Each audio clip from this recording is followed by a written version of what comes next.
Welcome to Voyage Daily Tech, the most important news personalized for you every day, supported by Voyage.com.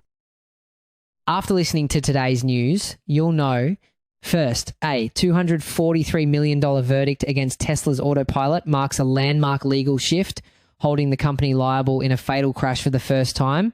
We'll analyse why this verdict is a turning point and how it could force US regulators to adopt stricter EU-style safety certifications for autonomous tech. Second, the Supreme Court strikes down tariffs, potentially handing Apple a $3.3 billion refund and triggering a new legal showdown with the Trump administration. So we'll discuss why this legal battle matters and what it means for big tech's global supply chain strategies amid unpredictable trade policies. Third, Microsoft Gaming's new AI veteran CEO vows no soulless AI slop, promising a console-first return of Xbox amid declining hardware sales.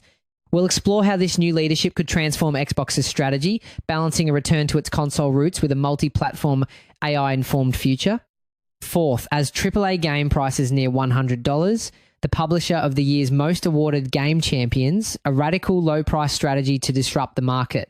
This discussion will reveal how this pricing strategy connects to the attention economy and what it means for the future of AAA game development. Fifth, Anker's $5,000 72-pound portable home theatre packs, liquid cooling, and a 7.1.4 Dolby Atmos system, redefining high-end mobile entertainment.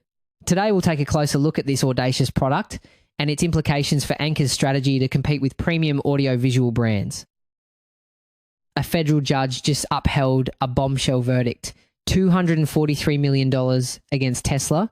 This is such a bombshell because it challenges the entire legal framework for these kinds of technologies. For years, the debate has been, is the driver responsible or is the car company? And here, for the first time in a federal case, a jury said it's both.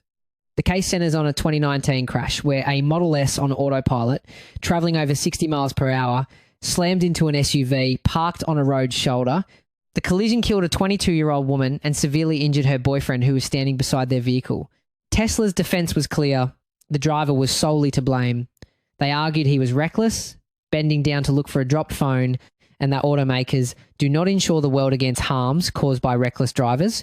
Tesla argued the punitive damages should be zero because it did not exhibit a reckless disregard for human life.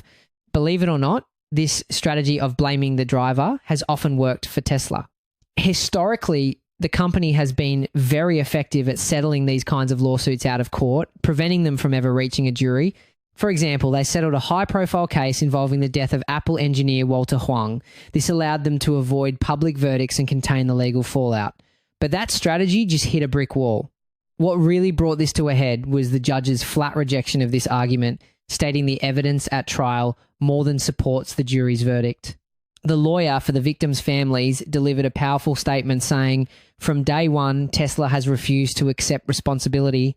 Autopilot was defective and Tesla put it on American roads before it was ready and before it was safe. And when we talk about whether it was ready or safe, it's helpful to look at the competition. Research from places like Consumer Reports has consistently ranked competitor systems like GM's Super Cruise and Ford's Blue Cruise higher in terms of safety and, crucially, in how they monitor the driver to make sure they're paying attention. Tesla's Autopilot has been noted for having higher crash rates and fewer restrictions, which is at the heart of the argument that it was deployed too aggressively. This isn't just any lawsuit. It is the first federal jury verdict ever handed down over a fatal accident involving Autopilot. The jury found Tesla 33% responsible for the crash, awarding not just $42 million in compensatory damages, but a massive $200 million in punitive damages. And that $200 million figure for punitive damages, that's especially significant. Punitive damages aren't about compensating the victims. That's what the $42 million is for. They're meant to punish a company and deter them and others from similar behavior in the future. The jury is essentially sending a message that they believe Tesla's conduct showed a reckless disregard for safety. It's reminiscent of the famous 1970s case against Ford for its Pinto model, where the company knew about a fuel tank defect but decided it was cheaper to pay out lawsuits than to fix the cars. Juries use massive punitive awards to say you can't put profits over people. The decision is a direct challenge to the self-driving technology that entrepreneur Elon Musk has long touted as the future. While Tesla is expected to appeal, the ruling stands as a landmark judgment, finding the company partially responsible for a fatal failure of its flagship technology. Ultimately, this case shines a massive spotlight on a huge regulatory gap in the United States.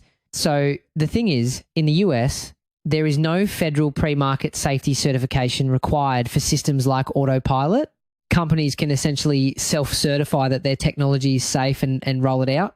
It's a stark contrast to the European Union, which requires a strict type approval from public authorities before these systems can be sold. The EU even classifies them as high-risk AI. So, in America, the courtroom often becomes the safety test, but only after a tragedy has already occurred. This verdict might just be the catalyst that forces regulators to rethink that entire model. From one major legal verdict against a tech giant to one that could go the other way, the Supreme Court just delivered a decision that could hand Apple a $3.3 billion windfall. That's the staggering amount the tech giant has paid in tariffs since they were first initiated by former President Donald Trump. The core of this decision came down to a case known as Learning Resources Incorporated v. Trump, which centered on whether the president could use a law called the International Emergency Economic Powers Act, or IEEE, to impose tariffs. The Supreme Court's answer was a firm no. Their ruling stated that the IEEE law simply does not grant the president the authority to create and levy tariffs. The ruling is significant because it sets a major precedent about the limits of executive power and trade. The fallout is massive. We're not just talking about Apple. The US government could now owe over $175 billion in refunds to importers across the country. However, getting that money back won't be straightforward. Legal experts are warning that the government will likely require each of the thousands of importers to apply for their refunds individually.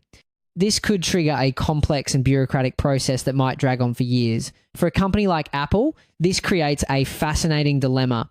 They have a fiduciary duty to their shareholders to try and recover that $3.3 billion, but aggressively suing the government for a refund could damage their political relationships, creating a high-stakes balancing act. For Apple, this was a bill that was costing the company nearly $1 billion every single quarter, largely absorbed to avoid price hikes on products like the iPhone. The court's decision effectively kills the tariffs on China-made goods, which had reached a staggering 47% rate. This all spotlights the tense relationship between Apple CEO Tim Cook and Donald Trump, a relationship that reportedly soured over the idea of a US-made iPhone, with Trump at one point threatening to slap a 25% tariff directly on the device. Now, the idea of a fully made in the USA iPhone has been debated for years, but the reality is it's considered nearly impossible by most manufacturing experts.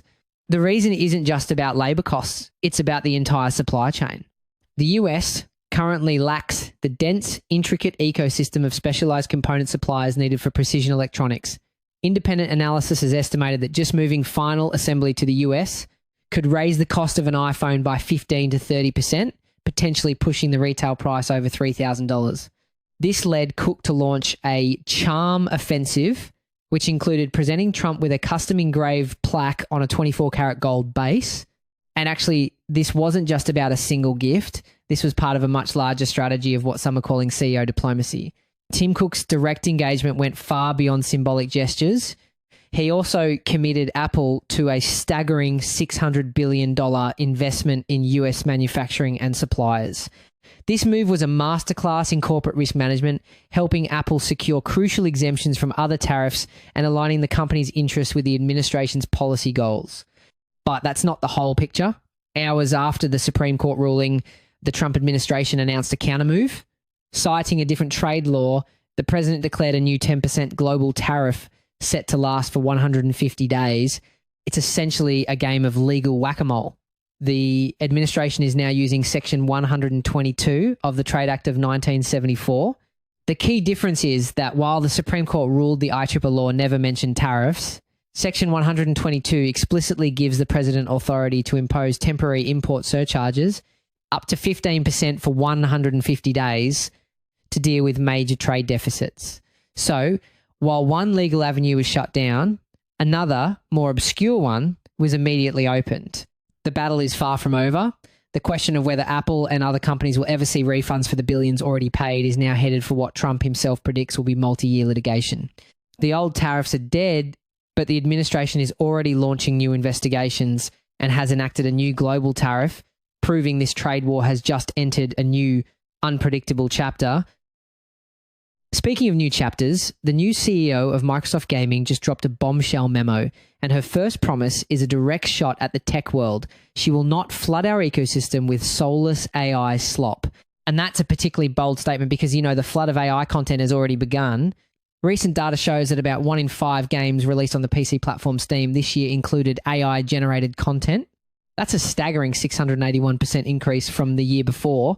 We're already seeing what AI slop can look like, with things like unauthorized AI-generated voices showing up in remastered versions of classic games, only to be removed after fan backlash.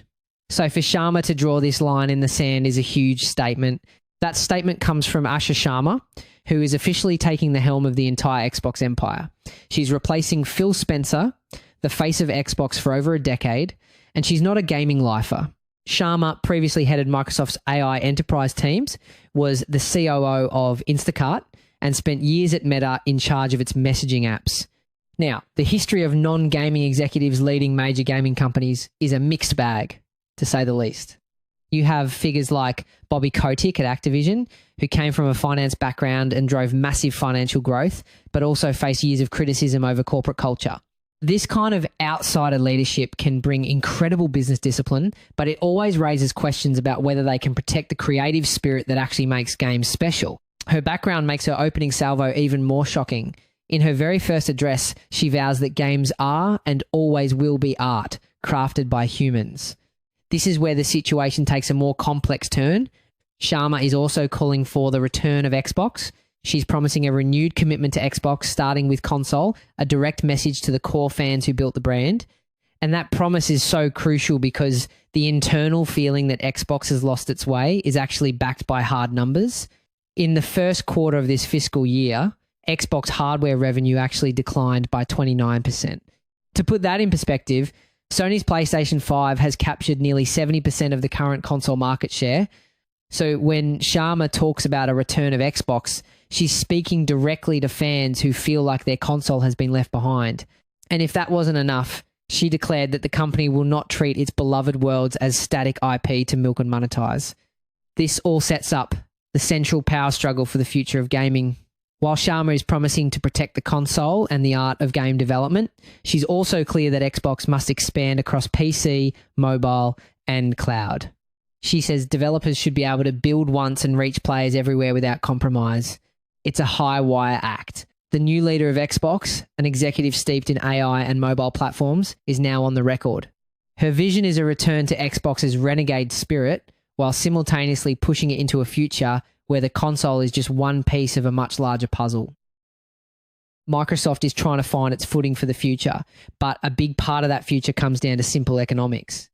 The game that just swept the industry, winning a staggering 436 Game of the Year awards, is being sold for less than half the price of a typical blockbuster, and it's a deliberate strategy. As giants like Nintendo push prices towards £75, and reports speculate Grand Theft Auto 6 could be the first $100 game, the publisher behind the year's most acclaimed title, Claire Obscure, Expedition 33, is going in the opposite direction. Behind the scenes, the entire pricing model for big budget or AAA games is under enormous pressure. Development costs have absolutely skyrocketed. We're talking about games like Cyberpunk 2077 costing over $500 million to make. But despite those massive costs, the price for a new game has barely moved from £60 to £70 for years. Publishers are caught in a bind, and this is where Kepler Interactive is making a very clever move. The boss of publisher Kepler Interactive, Alexis Garavarian, went on the record with a statement that turns the entire industry on its head. He said, "We've seen a number of larger companies increase prices quite regularly, and we've kind of taken the opposite action." He then revealed their formula. We try to think, what do we think the price should be, and then we price it lower. What's fascinating here is that Kepler isn't just a typical publisher. It's actually a collective of independent studios that all co-own the company. This model allows them to share financial risks and resources, giving them the creative freedom to make these kinds of bold pricing decisions without answering to a single corporate overlord. It's a structure built to challenge the status quo. This is all part of a massive bet that the very definition of value is changing in gaming. Garavarian believes players are shifting away from just high-fidelity graphics and the number of hours you can play. Instead, he claims they're now hunting for how exceptional or novel an experience is. This comes as a recent study found a third of players aren't buying any new games at all, suggesting a fatigue with the £70 price tag. But the war for your attention isn't over. Experts point out that massive forever games like Fortnite and Call of Duty still consistently have the most players month after month. This all ties into what experts call an attention economy. It's not just about your money, it's about your time. The data actually shows something interesting here. The top 10 of these live service games like Fortnite account for over 40% of all time spent playing on consoles. 40% of all playtime is dominated by just a handful of games. And here's the twist. A recent survey found that over half of gamers, 53% to be exact, still say they prefer single-player experiences. So even though we want those unique stories, our attention is being captured by these endless online worlds. And blockbuster titles like Resident Evil Requiem and GTA 6 are still this year's two most anticipated games. The battle is centered on attention in a market where consumers are awash with choice. And that rumored $100 price tag for GTA 6, the industry is watching this very, very closely. But consumer research paints a risky picture. One study found that while 60% of interested players would likely buy GTA 6 for $70, that number plummets to just 35% if the price hits $100. That means they could actually lose money by being too greedy. The core conflict is clear. Is the future of gaming more expensive spectacle or cheaper, unique experiences? Kepler Interactive is putting its money where its mouth is. Garavarian's endgame is to let players play 6 different experiences with the same amount of money than a traditional AAA game would bring them. It's a direct challenge to the entire industry's pricing model. We've been talking about value and pricing, and now we're shifting to a gadget that's testing the limits of both. Anker just released a new portable home theatre that costs $5,000 and weighs over 72 pounds. It's a Device One reviewer called Too Weird to Exist and a gadget fever dream. At the heart of the Soundcore Nebula X, One Pro is a 4K triple laser projector, but the real story is the sound. So, a triple laser system, that's what gives you incredibly vibrant colours and high brightness, but all that power generates a ton of heat. To solve this, Anker actually integrated a liquid cooling system, the kind of tech usually reserved for high-end gaming PCs and data centers. That's a huge deal because it allows them to pack all that power into a smaller box while keeping it quiet. At the touch of a button, 2 front speakers automatically unfold like robotic wings, while 2 more spring free from the back. This isn't just a projector, it's a 400-watt, 7.1.4 Dolby Atmos sound system on wheels, complete with an internal subwoofer capable of what's described as wall-shaking bass, and that 7.1.4 number is the key to that immersive sound. The 7 refers to 7 speakers at ear level around you.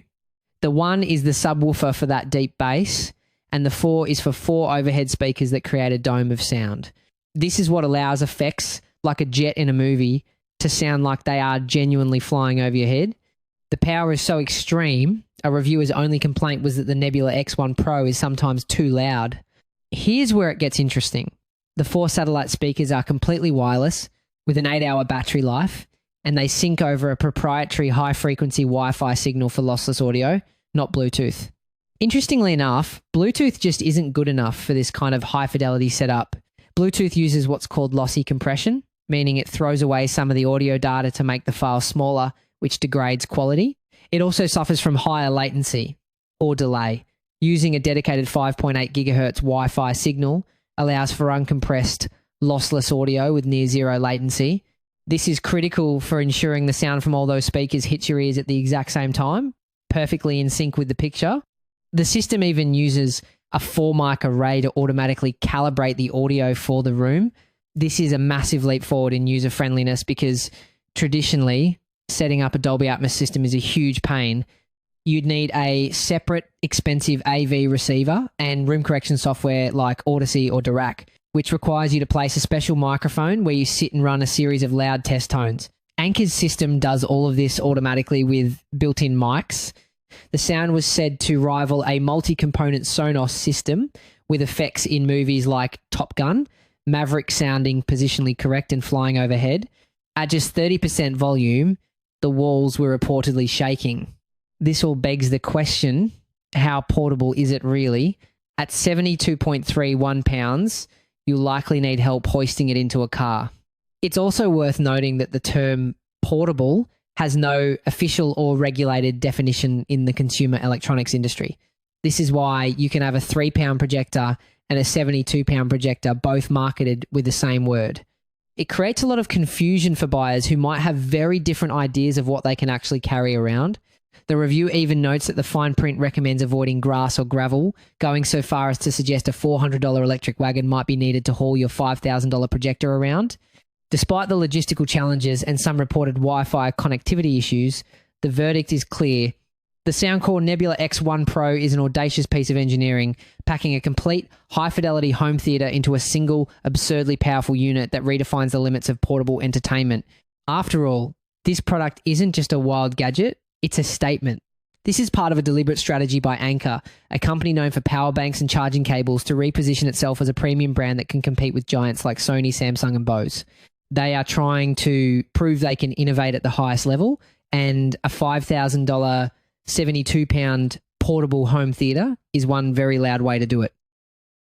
That's it for today on Voyage Daily Tech. Follow, share, and stay tuned for daily updates coming your way tomorrow.